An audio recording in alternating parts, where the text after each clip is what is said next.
Hi, Sequoia. I, you wanted to know about how the world came to be, so I thought I'd share. Um, Legend has it, and this is just, what I heard from Mom and her visitors, that a long, long time ago, back when there was still nothing, which is kind of crazy to think about, three dragons simply arrived. They were named Sybaris, Kyber, and Eberron. These three dragons were siblings, or as close to it as these great beings could be, and they decided to build a universe together, or separately. And as they did, they built monoliths and pillars to various pieces of creation. There was the plane of Shavarath. It's a never-ending war between celestials and fiends, and the plane of Thalanis, where a simple story can shape reality, where a prince who lost his love has left his entire domain in a never-ending winter because of the coldness of his heart. And as the planes were built, they became subject to change. Mortals were introduced and animals came to be, and nature, as it was left in its natural state, became uncontrolled. And so, rising from the great sort of indescribable oneness of these planes came the gods. And they're pretty cool.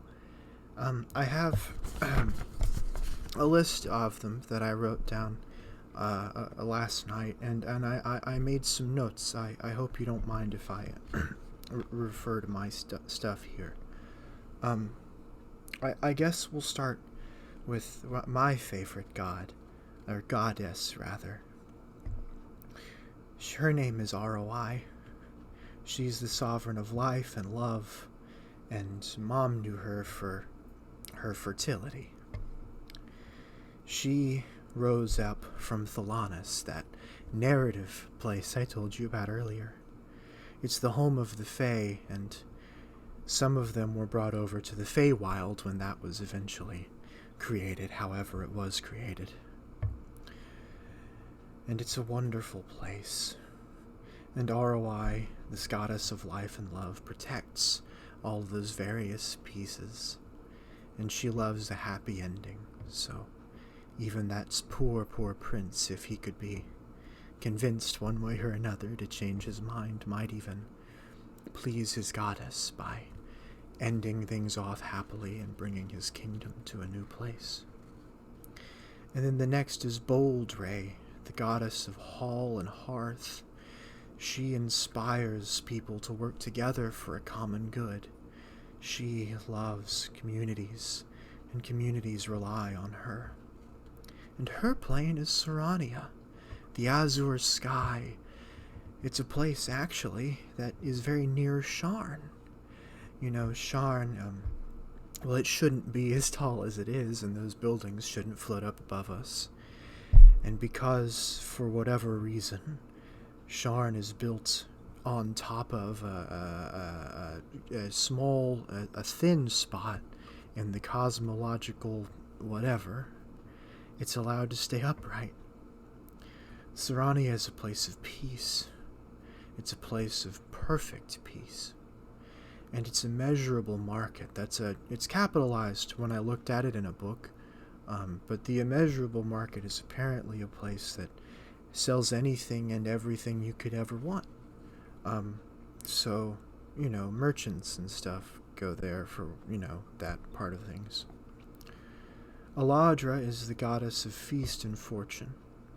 She's the giver of joy and the granter of luck. And she rose up out of Irion. It's the plane of light and hope, and it's the place where life and second chances come from.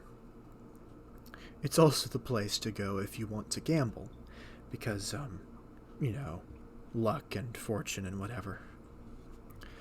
Onatar is the god of the fire and of the forge.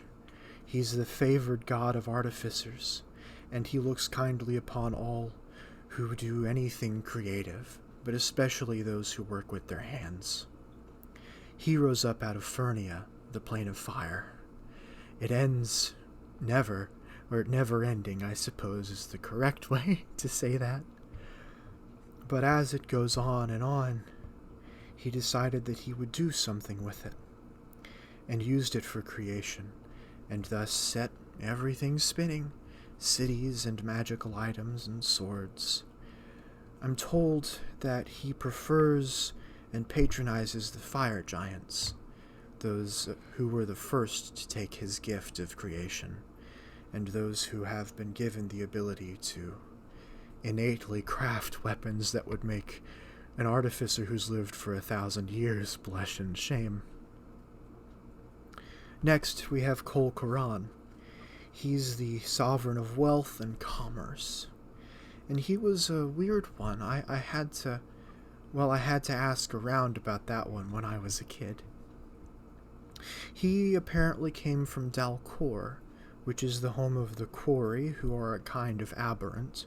And that's a lot of big words, so I'll try to break that down a little bit. Dalcor is the realm of dreams. It's not shapeless, but it doesn't stay in one place either. Apparently, before Dalcor was cut off from the rest of creation, it was a solid place. There was a city in the center where the quarry lived and thrived, but they fed off of dreams. And specifically, they fed off of the dreams of mortals, which is where these weird concepts of wealth and commerce came from. And as they belonged to the mortals and were the most subject to change, Kol Koran makes those his domain, so that he can control the flow of Dalcor.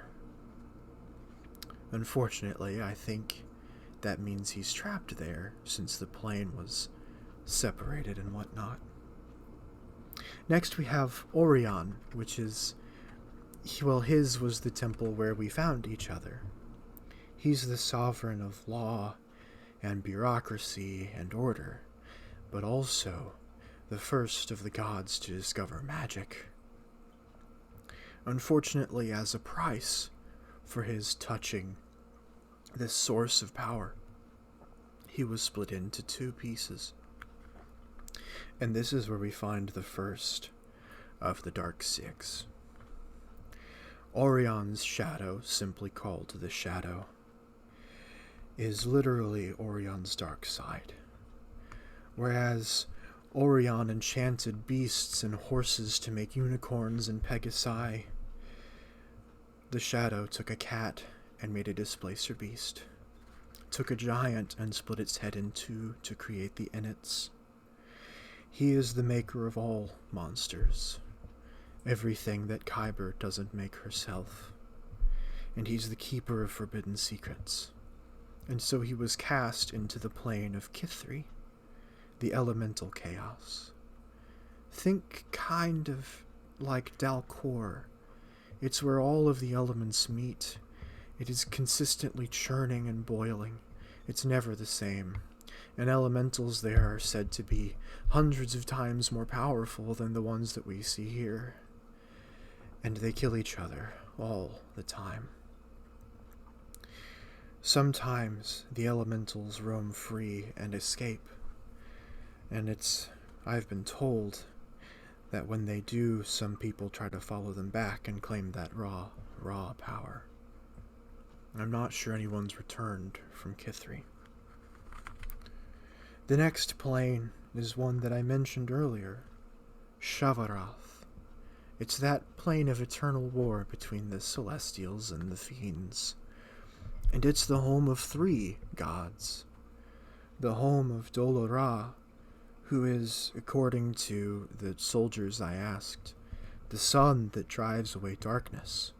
She stands for honor and wisdom in war, and she is favored by those who make decisions in battles, and in play things like the last war, which lasted 100 or so years. It's been a while since that whole thing kicked off and ended. Doldorn is her brother, and he is the sovereign of strength and steel. He favors soldiers, and again, as I was told, anyone who holds a sword. He stands for courage, strength, and martial skill. But their brother is called the Mockery, the next of the Dark Six. He is the sovereign of treachery and terror. He favors assassins and terrorists. He was once the brother of Doldorn and Dolorah, but because he represented these things, he tried to betray them and claim all of Shavarath as his domain. And so they stripped him of his name and of his face, and it says of his skin. So that's cool for him. And now he is simply called the Mockery, as opposed to his previous name, which I assume had Dol in the front part of it. The Keeper is the next of the Dark... Oh, by the way, we're on the Dark Six now. The 9, I can count that high. Now we're on I think the 3rd of the Dark Six. Or the 4th? No. Yes, we're on the 3rd. It's actually the Devourer. He's from Mabar. The Devourer kinda does what their name suggests and just eats. There's an unquenchable hunger. I'm not sure why Mabar is the realm of all-consuming darkness, or which one of the gods decided that was the thing that they wanted, but the Devourer is what you get when you make a plane where darkness seeks to infect and destroy everything, including the other planes. And when it decided that it needed something to go do that, it built the Devourer.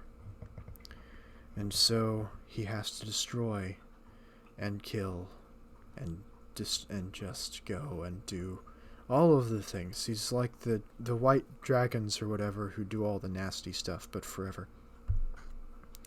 Then the Keeper, who I tried to do earlier, but I got out of order. He's from Delur. There's a longer story here. Delur is the realm of the dead, but I don't know a lot about that one, but I did hear the story. Mom thought it was important. Apparently, the Keeper's empire expanded so fast over the millennia that his realm existed that it needed to be bureaucratized in order to run efficiently, which means governors and chancellors and whatever. After he was kicked out of that because he didn't like not having full authority, he became ensnared, destroyed by grief and rage. His desire for control led him to steal the souls of those who died as they went to Delur, and he would take these souls and store them within his vast belly, keep their power and their knowledge for himself. Legend has it that in an attempt to understand their god, followers of the Keeper created the first of it says Devourers. That's weird. That's wrong. The Devourers, anyway, the astral dreadnoughts, who live in the astral sea, which is the kind of space between things, as monuments to the god who fills them. The 5th is the Traveler. He's kind of an interesting character. He believes that chaos drives evolution. He came from Zoriat, the realm of madness. It's said that those who view its unspeakable geometry will go immediately insane.